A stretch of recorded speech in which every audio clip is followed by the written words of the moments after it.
আমি জানি তোমাদের লক্ষ্মীর ভাণ্ডারের ৫০০ টাকা করে বেড়ে গেছে, তাই তোমরা ভীষণ খুশি। আচ্ছা, যত দিন যাচ্ছে উন্নয়নের পরিভাষা তত চেঞ্জ হচ্ছে। লক্ষ্মীর ভাণ্ডার, বিভিন্ন ধরনের ভাতা, আমার মনে হয় এইগুলোতেই এবার সংসার চলবে। কারণ শিক্ষিত বেকাররা তো বাড়িতে বসে আছে, তাদের তো হাতে কোনো কাজ নেই। হ্যাঁ, কাজ করতে পারো, ঘুগনি বিক্রি করতে পারলে বেশ ভালো একটা ইনকাম আছে। যাই হোক, রিসেন্টলি একটা ঘটনা দেখছি, খুবই আসছে সোশ্যাল মিডিয়াতে। শ্রমিক অধিকারীকে জেলে ভরে দেওয়া হয়েছে একটা মেয়েকে নির্যাতন করার অপরাধে।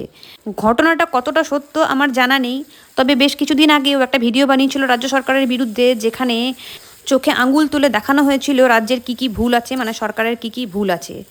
তারপরেই এই ঘটনাটা ঘটলো। যাই হোক, দুটোকে একসাথে মেলাতে পারছি না, আর এটা আমি মেনে নিতেও পারছি না যে ও এত বড় অপরাধটা করতে পারে বলে। যাই, তবে অবশ্যই অন্যায় করলে শাস্তি পাওয়াটা দরকার। তবে আরজি করের ক্ষেত্রে কি হয়েছিল, ওখানে তো দোষীরা শাস্তিই পেল না, কিছু জানতেই পারা গেল না। আরও বিভিন্ন ধরনের ঘটনা আমরা পশ্চিমবঙ্গের বুকে দেখে আসছি, যেগুলোর কোনো বিচারই হয়নি।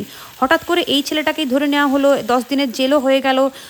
আমাদের রাজ্যে এত ফাস্ট কাজ হয় আমি জানতেই পারতাম না যদি এই ঘটনাটা না ঘটতো।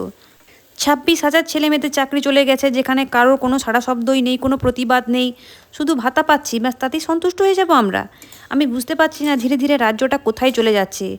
আমি একদম হলফ করে বলে দিচ্ছি, এইভাবে যদি চলতে থাকে তো পরবর্তী জেনারেশন আমাদেরকে নিশ্চয়ই গালিগালাজ করবে এটার জন্য যে একটা ভাতা পাওয়ার জন্য আমরা কোনো স্টেপই নিইনি।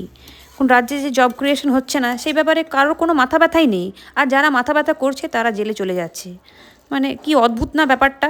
যাই হোক, এটা মেনে নিতে আমি একদমই পারছি না, তাই খুব ফ্রাস্ট্রেটেড হচ্ছিলাম বলে তোমাদের সাথে কতগুলো কথা আমি শেয়ার করে নিলাম।